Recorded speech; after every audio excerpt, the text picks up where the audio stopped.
In this video, I'll extend our discussion of regional climate security impacts by talking about South and Southeast Asia and Oceania. We'll start with a discussion of the sources of climate exposure in the wider region and look at the climate security vulnerability hotspot maps that I developed in a previous paper.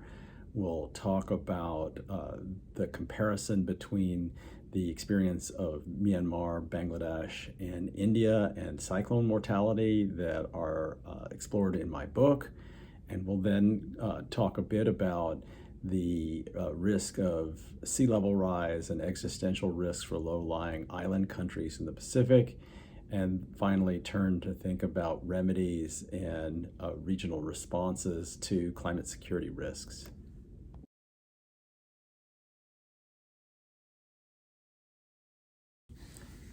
When we think about the particular risks that countries in South and Southeast Asia and Oceania face, there are somewhat different risks for different parts of this broad region.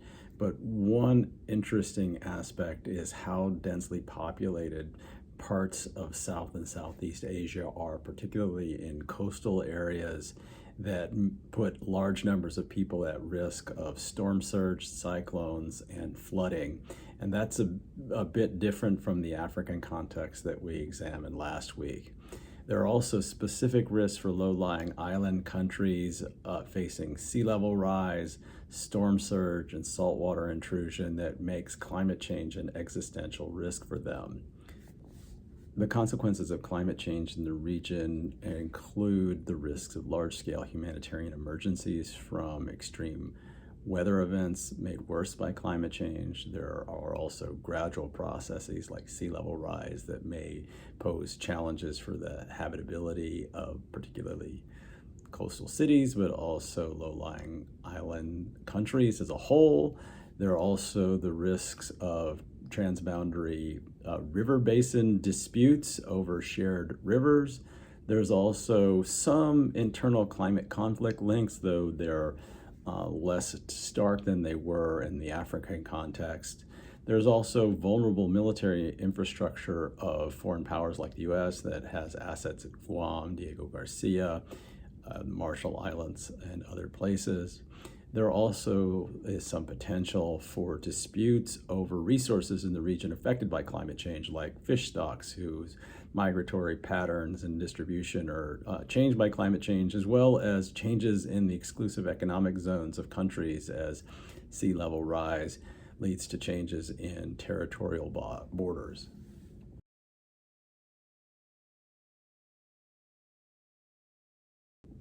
I mentioned that population density in the region is distinct and different than the African context, and as a consequence of just the sheer numbers of people in the South and Southeast Asia, we see that climate-related disasters affected 2.74 billion people between 2000 and 2012, which is about 90% of the total worldwide.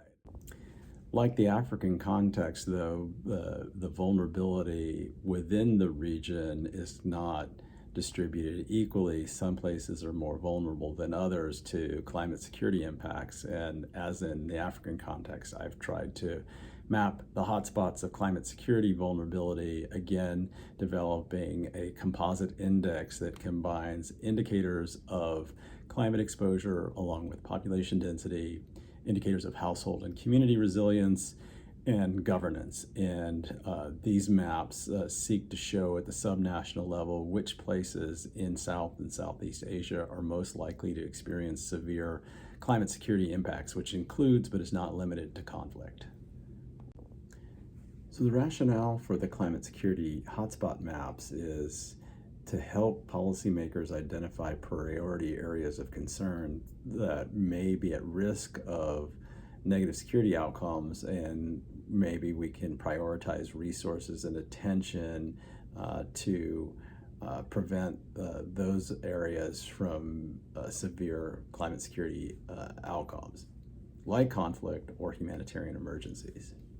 So as in the Africa maps, we see that hazard exposure alone to floods, fires, sea level rise, cyclones, that alone does not make a place vulnerable to climate impacts. It depends on, do people live there? And then the next line of defense is, what resources do communities and households have to protect themselves, which we use proxies from health, education, and access to essential services to get a handle on. Finally, often these severe climatic events exceed the capacities of communities to respond to and require help from their governments. And whether those governments are able to or not depends on a host of other governance factors, including government effectiveness, what we call voice and accountability, and metrics like localized violence. We combine all of these different dimensions in a single index and a representation of subnational climate vulnerability, but we also subject these maps to alternative weighting mechanisms and look for other kinds of indicators that might troubleshoot whether or not these representations are robust to alternative specifications or alternative metrics. So when we look at physical exposure, we see that low elevation coastal zones in Bangladesh and Myanmar are especially exposed to climate hazards. Cyclone risk coupled with those low elevation coastal zone radiates from Odisha state in India and West Bengal through Bangladesh to Rakhine state in Myanmar. These cyclones and low elevation coastal zone exposures also extend in other areas to Andhra Pradesh and Gujarat in southeastern and northwestern India, respectively, across the Sir Creek estuary to Sindh province in southwestern Pakistan. We also see flood exposure along major river systems such as the Indus through Pakistan, the Ganges through India, the Brahmaputra in Bangladesh, and the Mekong in Cambodia. Negative rainfall anomalies in the region are concentrated in central and northern Pakistan, Sri Lanka, Thailand, Cambodia, and southern Vietnam, with chronic water scarcity concentrated in Sindh province in Pakistan. And then we also see some wildfire risks in the region with pockets in southern Myanmar, Thailand, northern Laos, and Vietnam, and eastern Cambodia. As I mentioned previously, South and Southeast Asia have pockets of really high population density, and we can compare this to maps of the African continent. And the scales are different in the two maps that I'm going to show you, but nonetheless, they get at the really significant differences between Africa, which is much less densely populated, and the regions in South and Southeast Asia. And we can also think about how exposure and climate hazards come together. So some of the work in this paper looks at where the largest numbers of people are at risk to high physical exposure to climate risk. And in terms of sheer numbers, that is in Bangladesh, where some 142 million are at high risk of climate exposure above the mean for the region. You also see pockets of high climate exposure in countries like Vietnam, and we can think about that both in terms of sheer numbers, but also in terms of the percentage of the population. And we see some other countries in the region also featured, both in terms of large numbers and share of the population as well. So we combine a third basket of indicators drawing on health and community resilience, focusing on health and education and access to health services and daily needs like improved water sources. And so when we look at those indicators for the region, we find much of Pakistan and Laos were among the least resilient in the region, as well as several parts of Myanmar, Irrawaddy, Rakhine, Shan, and Chin states. There's one area in Cambodia, as well as much of Bhutan and Bangladesh, and a couple of states in India, although India as a whole is generally more resilient, as is much of Thailand and Vietnam. In terms of governance indicators, we find that Myanmar, Laos, and Nepal had the worst governance in the region, followed by pockets in Pakistan, and Thailand, notwithstanding some political challenges in recent years, and Bhutan have the best governance scores in the region. When we look at the combination of these scores and overall vulnerability, we see the highest vulnerability in much of Myanmar, particularly along the coast on the Irrawaddy Delta. We also see the high vulnerability in Bangladesh and much of Pakistan, particularly in Sindh province, with lower vulnerability in Thailand and much of India. Although I would suggest that more refined governance metrics at the subnational level would likely reveal more differentiated subnational vulnerability within India, and that would be an argument for further research.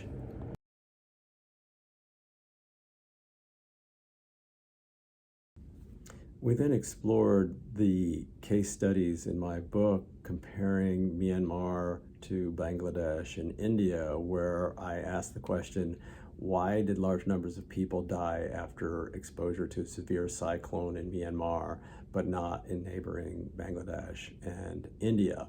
And here I also was able to take advantage of within-case variation, comparing Bangladesh to itself over time, since Bangladesh has a history of severe cyclones that killed large numbers of people. As recently as 1991, a severe cyclone killed nearly 140,000 people. Indeed, at its founding, Bangladesh experienced a severe cyclone that killed between 300,000 and 500,000 in 1970, and was one of the major reasons that Bangladesh broke away from Pakistan. So in this chapter, I try to understand why is it that in 2008, Myanmar had nearly 140,000 people die from severe cyclone risk, but again, neighboring Bangladesh and India had very limited casualties after equally severe cyclones. One in 2007 killed between 3,300 and 4,200 people in Bangladesh, which was still a sizable number, but much less than what they had seen previously in 1991, and more recently, Cyclone Fani that buffeted the region and affected both India and Pakistan. Not very many people died at all, which is an improvement further still. Not surprisingly, I make the argument that the differences between Myanmar and Bangladesh and India had to do with differences in state capacity, political inclusion, and patterns of foreign assistance. Myanmar, for its part, had weak state capacity, high levels of political exclusion, and blocked access to foreign assistance, which meant that when Cyclone Nargis buffeted the country in 2008, the results were terrible. Whereas Bangladesh has improved its state capacity over time, has relatively decent political inclusion, and is open to international foreign assistance to support its disaster response and disaster preparedness efforts, and those attributes made it more successful in both preparing for and responding to extreme cyclones.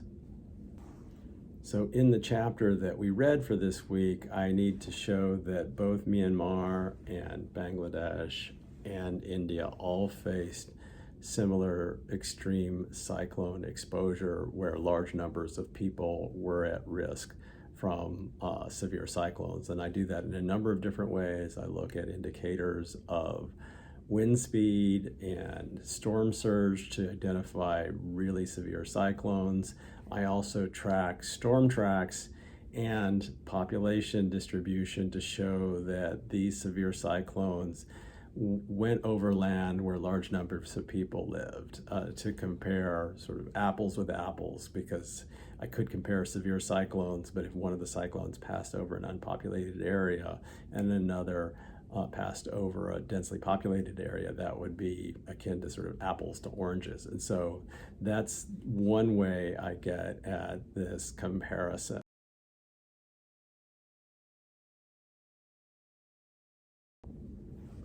So the first thing I do beyond establishing that the countries face similar physical exposure to climate risk is look at indicators of state capacity. And there are different indicators I look at the broad-based national level. Some are of bureaucratic quality, where I compare Bangladesh, India, and Myanmar, and generally show that Myanmar had lower bureaucratic quality than either Bangladesh or India, with India having higher metrics of bureaucratic quality as measured by polls, surveys of international investors.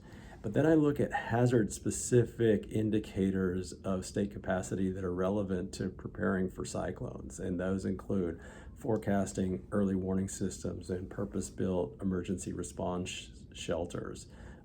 And in terms of those indicators, we see that Myanmar had limited to no forecasting capability, while both India and Bangladesh had much higher forecasting capability in terms of their ability to predict when storms would come, so that they then could issue early warnings to their populace. And like the indicator of forecasts, we find that Myanmar had limited to no early warning capability, while Bangladesh and India improved their capacity over time to get the word out. In the Bangladesh setting, I talked about early warning systems of volunteers who would disperse across areas after forecasts were issued to get the word out through loudspeakers, radio broadcasts, and the like.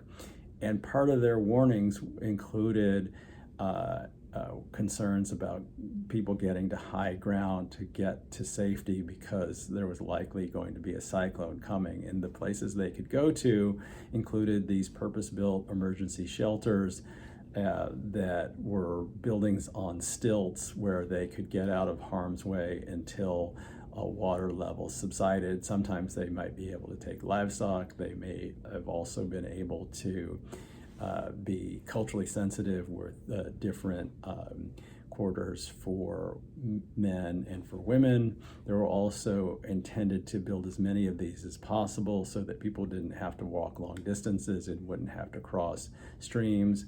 And what I show is that Bangladesh and India invested considerably in these purpose-built emergency shelters, and essentially Myanmar had none at the time. And Myanmar shows increasing numbers of these over time, which both helps us understand differences between Myanmar and Bangladesh, but Bangladesh compared to itself over time.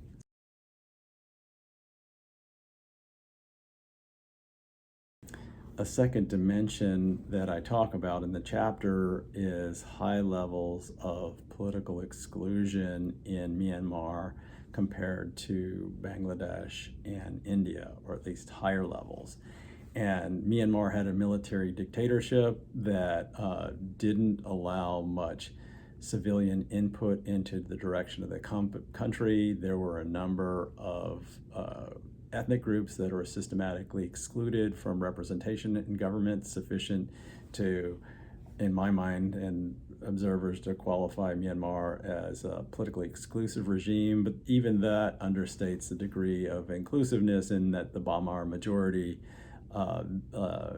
they were not able to express their preferences over their domestic politics. The country was not a democracy, and they were exhibiting pressures to change the direction of the country to have more input. And so Myanmar had those characteristics of a military dictatorship. Meanwhile, neither Bangladesh nor India had large percentages of ethnic groups that were excluded from government. Indeed, the Bangladesh social contract had been one of trying to provide services to wide swath of the population. And so some of the metrics that we look at suggest that the legacy effects of caste, for example, give us pause about the degree of inclusiveness in either Bangladesh or India, but Myanmar, from a political exclusion perspective, looks worse than either Bangladesh or India.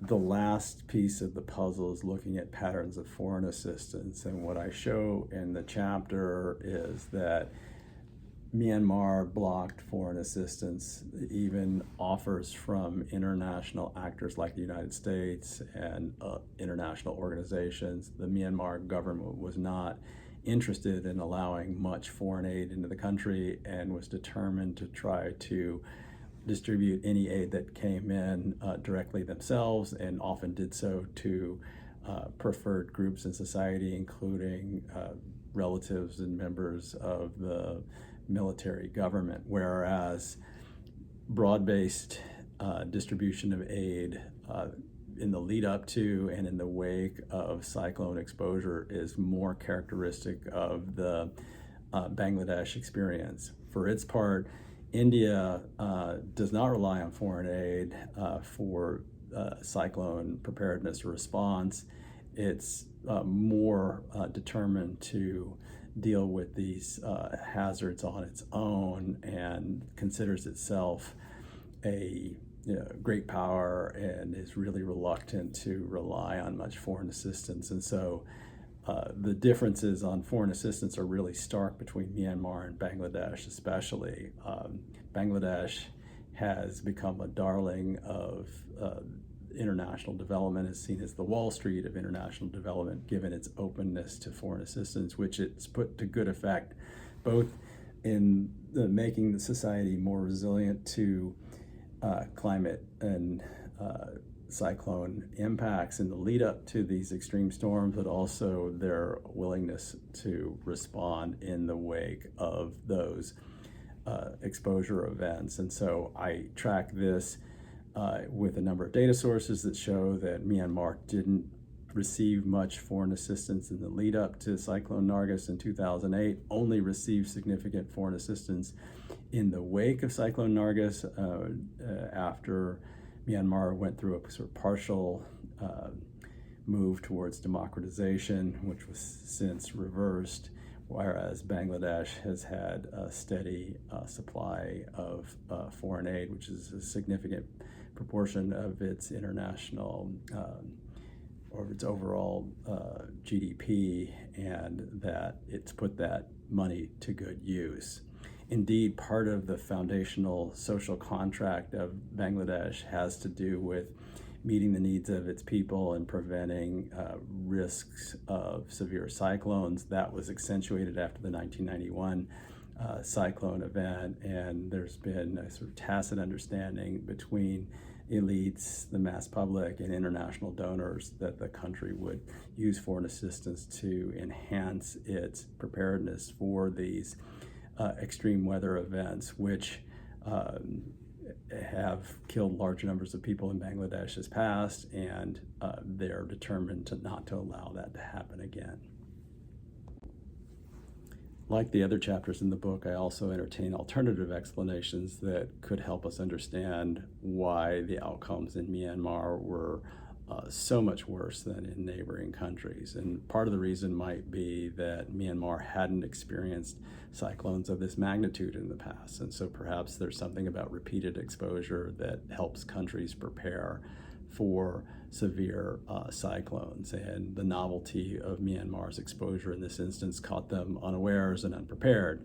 Now, I would say that Myanmar had ample warning, which they did not act upon, and that they rejected foreign assistance offers from other countries. And it raises the question that we may not be able to answer, is how many lives could have been saved if Myanmar had heeded those warnings and allowed foreign assistance into the country? We may never know. Nonetheless, I find the explanation based on novelty of this cyclone to be unconvincing, and that my explanation focusing on capacity, inclusion, and assistance is persuasive. But I would say that.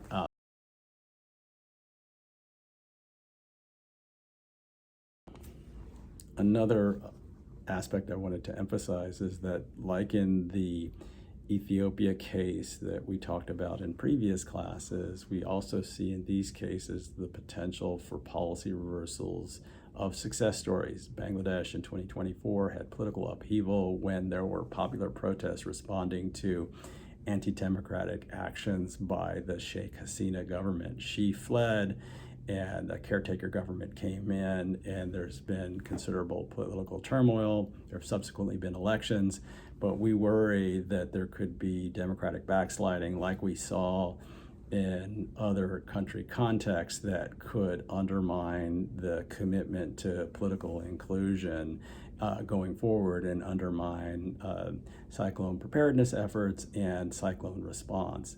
That doesn't appear to have happened yet in Bangladesh, but we worry about that. One of the policy implications that comes out of this work is that, as in the Ethiopia chapter, we see that how focused investments in state capacity in forecasting, early warning systems, and emergency response shelters can help a relatively poor country like Bangladesh prepare for climate hazards. And with a modest amount of international assistance that's put to good use, countries can really reduce their exposure to these climate hazards and dramatically reduce their mortality risks. And that's a lesson that may apply to other countries.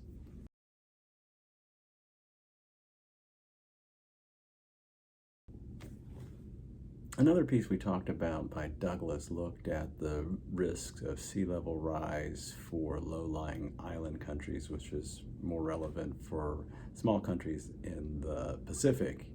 And these are countries that have different risks associated with sea level rise, depending upon whether they're tiny atoll countries versus larger land masses such as Papua New Guinea. This is a vast region that has blue water reach of their exclusive economic zones that are as large as the continental United States. There aren't that many people that live in this region, maybe 10 million if you don't include Australia or New Zealand, and of that number, a significant proportion is in Papua New Guinea alone. If you exclude Papua New Guinea, it may be on the order of 3 or 4 million. Nonetheless, for these countries, and particularly the atoll countries like Kiribati or Tuvalu or the Marshall Islands, their risks of sea level rise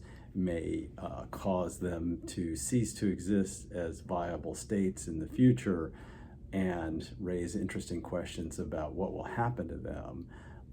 Those countries could have trouble functioning as viable states long before there's overtapping of their landmass because of saltwater intrusion in their aquifers, which will make it difficult to have adequate drinking water and to grow crops. And so, as we think about what will happen to them, Douglas examines a number of different options. One would be that they would pursue territory in another country, and Kiribati has acquired some land in Fiji that it said it was for agricultural purposes, and it's unclear if this would be viable as a strategy going forward. But could a state acquire property in another state and then continue to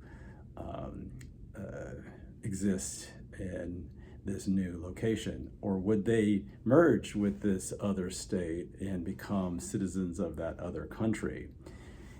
He also raises the question about, could you actually have a government in exile, but permanently, not for like a temporary period of time, and raises some interesting examples from the historical past of some orders that might have attributes like this. You might also see the dissolution of the populace as they move away to different countries, and so the country would cease to exist and people would become citizens potentially of a variety of other states.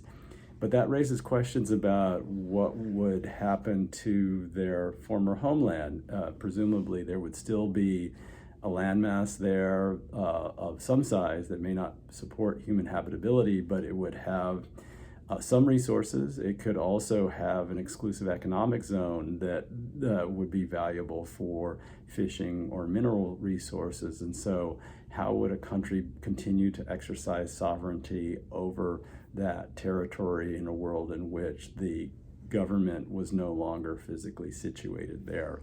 Lots of different paths forward, but there isn't really a viable legal pathway for people to move away from their countries and to take up residence in another country. There haven't really been legal pathways to do that, and there's concern that wider challenges to asylum laws and rules in the international system make it difficult to imagine that there would be a new category of, say, climate refugees. Nonetheless, these are relatively small numbers of people with very particular claims of being at risk from climate dislocations, and that they had no cause in contributing to in the first place. And so their claims for international legal redress may be stronger than other countries, and should be explored in more detail in the future. And perhaps they'll make claims upon their neighbors like Australia and New Zealand, who will find a way to accommodate some of them or more of them in the future, particularly since some of these countries like Kiribati and Tuvalu have very tiny populations, like in some cases a bit over 100,000 or less than 50,000. And other countries like the Marshall Islands have compacts of free association with the United States, which enables their populations to work freely in the United States. And there are large numbers of Marshallese working in Arkansas, for example. So we'll have to watch this space to see how it's resolved in the future.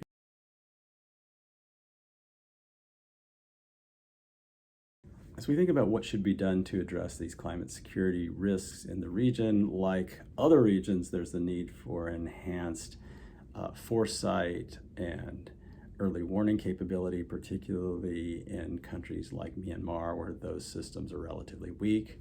There's also the need to enhance disaster response capabilities and preparations, like those purpose-built emergency response shelters.